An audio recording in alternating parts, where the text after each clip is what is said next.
క్రీస్తునందు ప్రియులరా, మీకు శుభములు వందనములు తెలియజేస్తున్నాను. అనుదిన ధ్యానమునకు స్వాగతం. యోబు గ్రంథం 24వ అధ్యాయం ఈ దినం మనం ధ్యానిస్తున్నాం. యోబు మాట్లాడుతున్నాడు భూమి మీద జరుగుతున్నటువంటి హింసను గురించి, అలాగే పేదలకు పామరులకు జరుగుతున్నటువంటి అన్యాయాన్ని గురించి ప్రస్తావిస్తున్నాడు.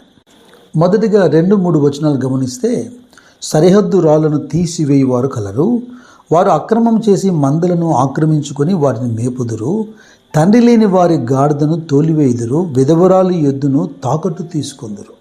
ఈ రోజుల్లో మీరు గమనించండి, అత్యధికమైనటువంటి వివాదాలు లేదా తగాదాలు అన్నీ కూడా భూమికి సంబంధించినవే. చదువుకున్న నాటి పద్యం ఒకటి జ్ఞాపకం వస్తుంది. చీమలు పెట్టిన పుట్టలు పాములకు ఇరువైనట్టు పామరుండు తగన్. కష్టపడి చీమలు పుట్టలు నిర్మించుకుంటే వాటిలో పాములు జొరబడినట్టుగా. దేవుని దృష్టికి ఇది చాలా సహించలేని విషయంగా ఉంది. సామెతల గ్రంథం 3వ అధ్యాయంలో చాలా స్పష్టంగా 10వ వచనం అంటుంది, పురాతనమైన పొలిమేర రాతిని తీసివేయకము, తల్లిదండ్రులు లేని వారి పొలంలోనికి నీవు జొరబడకూడదు, వారి విమోచకుడు బలవంతుడు, ఆయన వారి పక్షమున నీతో వ్యాజ్యమాడును. దరిద్రులని దీనులని వారికి ఏ బలము లేదా వారి వైపున మాట్లాడే వారు ఎవరు లేదని వారిని దోచుకోవద్దు, ఎందుకనగా యెహోవా వారి పక్షమున వాద్యమాడతాడు. మీకు మంచి బైబిల్ ఉదాహరణ చెబుతాను.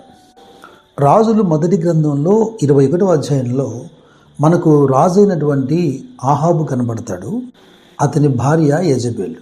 ఇజ్రాయేలును పరిపాలించినటువంటి రాజుల్లో ఇటువంటి చెడ్డ రాజు కానీ దంపతులు కానీ లేరని చెప్పాలి. అయితే ఈ రాజు అంటున్నాడు, నాబోతు కలిగినటువంటి ద్రాక్ష తోటను తన నగరుకు ఆనుకొని ఉంది గనక కూర తోటకి ఇమ్మని అడుగుతున్నాడు. తనకున్న ఒకే ఒక ఆ ద్రాక్ష తోటను ఇచ్చేదానికి మనసు లేక నాబోతు సున్నితంగా తిరస్కరించాడు. ఇది మనసులో పెట్టుకొని మూతి ముడుచుకొని కోపగించుకొని తన ప్రవర్తన అంతటిని అతని భార్య గమనించి, ఈ దేశమునకు నువ్వు రాజుగా ఉన్నావు కనుక నీకు ఏ అడ్డు అదుపు లేదు, నీవెందుకు మూతి ముడుచుకోవాలి, అబద్ధ సాక్ష్యాలు పెట్టించి నాబోతును చంపించేసి అతని పొలాన్ని స్వాధీనపరచుకుందామని వారిరువురు ఏకమై నిరపరాధైనటువంటి నాబోతును చంపించేసి అతని ద్రాక్ష తోటను వశపరుచుకున్నారు. అయితే దేవుడు నిశ్చయముగా నాబోతు రక్తము పక్షాన వ్యాజ్యమాడాడు. ఏ పరిస్థితుల మధ్యలో నాబోతును చేశారో అదే మాదిరిగా ఒక కాలంలో ఆహాబు రక్తాన్ని కుక్కలు నాకేట్టుగా చేశాడు దేవుడు. మీరు ఈ దినాల్లో కూడా గమనించండి, అవి పోలీస్ కేసెస్ అయినా కోర్టు కేసెస్ అయినా పంచాయతీలు జరిగినా ఉన్నవాడే ధనవంతుడే నెగ్గుతూ ఉంటాడు. ఇదంతా కూడా మోసపోవద్దు, టెంపరరీ విక్టరీ. అన్యాయాన్ని సహించలేని దేవుడు ఒకడు ఉన్నాడని, తగిన సమయంలో ఆయన ఖచ్చితంగా న్యాయం తీరుస్తాడని ఈ నాబోతు ఉదంతం ద్వారా మనం గుర్తించాలి. మీకు కొత్త నిబంధన ఉదాహరణ కూడా నేను ఒకటి జ్ఞాపం చేస్తాను.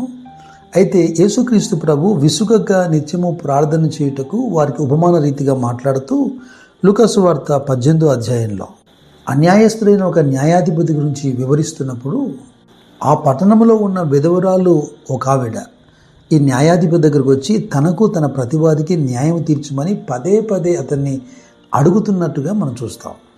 ఈ అంశంలోనైనా విధవరాలకు అన్యాయం చేస్తున్నట్టుగా పబ్లిక్గా కనపడుతుంది. మరింత సున్నితమైన విషయం ఒకటి నేను మీ ముందుకు తీసుకుని వస్తాను. యేసుక్రీస్తు ప్రభు దాన్ని ప్రస్తావించాడు. లూకాసు వార్త 20వ అధ్యాయంలో 47వ వచనం చూడండి. వారు విధవరాండ్ర ఇండ్లను దిగమింగుచు మాయావేషముగా దీర్ఘ ప్రార్థనలు చేయుదురు, వారు మరి విశేషంగా శిక్ష పొందుదురని తన శిష్యులతో చెప్పాను. అక్కడ జరుగుతున్న అన్యాయము పబ్లిక్గా అన్యాయం అని కనబడుతుంది.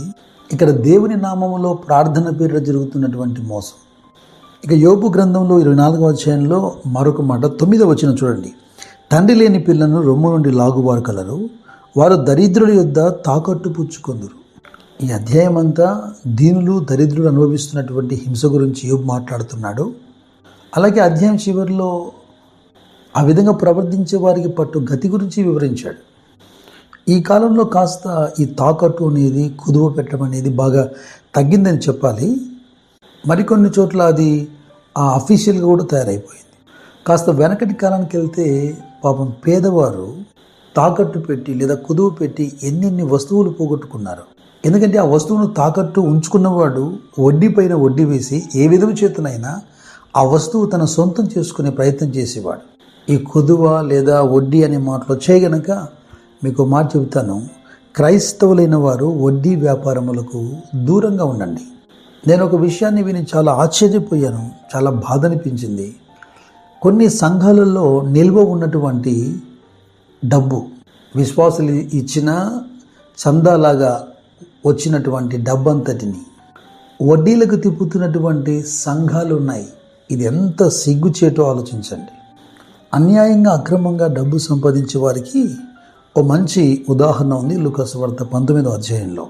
యేసుక్రీస్తు ప్రభు జక్కయ్య ఇంటికి భోజనానికి వెళ్ళినప్పుడు లేదా బస చేయడానికి వెళ్ళినప్పుడు జక్కయ్య అంటున్నాడు, జక్కయ్య నిలువబడి, ఇదిగో ప్రభు, నా ఆస్తిలో సగం బీదలకు ఇచ్చుచున్నాను. నేను ఎవని యొద్దనైనాను అన్యాయంగా దేన్నైనా తీసుకున్నట్ల అతనికి 4 వంతులు మరలా చెల్లింతునని ప్రభుతో చెప్పాను. అప్పుడు ప్రభు అన్నాడు, ఇతడు కూడా అబ్రహాం కుమారుడే, ఎందుకనగా నేడు ఈ ఇంటికి రక్షణ వచ్చి ఉన్నదని. బైబిల్లో ఇలాగున రాయబడిందా, అలాగున రాయబడిందా అని వితండవాదం చేయకుండా క్రైస్తవానికి ఉండవలసినటువంటి కనీస లక్షణాలుగా వీటిని అర్థం చేసుకోవాలి. మనం ధ్యానిస్తున్నటువంటి హింస చేయబడుతున్న ప్రజల్లో మనం ఉన్నా పర్వాలేదు, దేవుడు మనం రక్షిస్తాడు, కానీ హింస చేసే గుంపులు మనం ఉండకూడదు. ఇటు వారికి పట్టే గతి గురించి యోబు మాట్లాడుతున్నాడు 24వ అధ్యాయంలో 18వ వచనం మరియు 24వ వచనం. జలముల మీద వారు తేలికగా కొట్టుకొని పోవుదురు, వారి స్వాస్థ్యము భూమి మీద శాపగ్రస్తము. వారు హెచ్చింపబడినను కొంతసేపటికి లేకపోవుదురు, వారు హీన స్థితిలో జొచ్చి ఇతరులందరి వలె త్రోయబడుదురు, పండిన వెన్నుల వలె కోయబడుదురు. ఇటువారి గురించి యోబు చాలా విషయాలు ప్రస్తావిస్తున్నాడు, కానీ మెట్టుకు రెండు వచనాలు మాత్రమే నేను చదివాను. బలవంతులైన వారు ఏ పరిస్థితుల మధ్యలో కూడా బలహీనలను దోచుకోవద్దు, వారి విమోచకుడు సజీవుడు, తప్పక వారి పక్షాన ఆయన వాద్యమాడతాడు. ఇక తాకట్టు విషయంలో, వడ్డీ విషయంలో బీదలైన వారిని కాస్త కటాక్షించండి. కీర్తన 41లో రాయబడింది మొదటి వచనంలో, అటివాడు ధన్యుడవుతాడు, ఆపత్కాలమందు యెహోవా వాడిని తప్పించును, యెహోవా వాడిని కాపాడి బ్రతికించును, భూమి మీద వాడు ధన్యుడగును. ఎవరు? బీదలను కటాక్షించువాడు. మంచి జీవిత ప్రమాణాలను ఈ పాఠం మనకు నేర్పిస్తుంది. ఈ విషయమై దేవుడు మీకు మెత్తని హృదయం దయచేయాలని నా ఆశ, నా ప్రార్థన. దేవుడు మిమ్మల్ని దీవించును గాక. God bless you.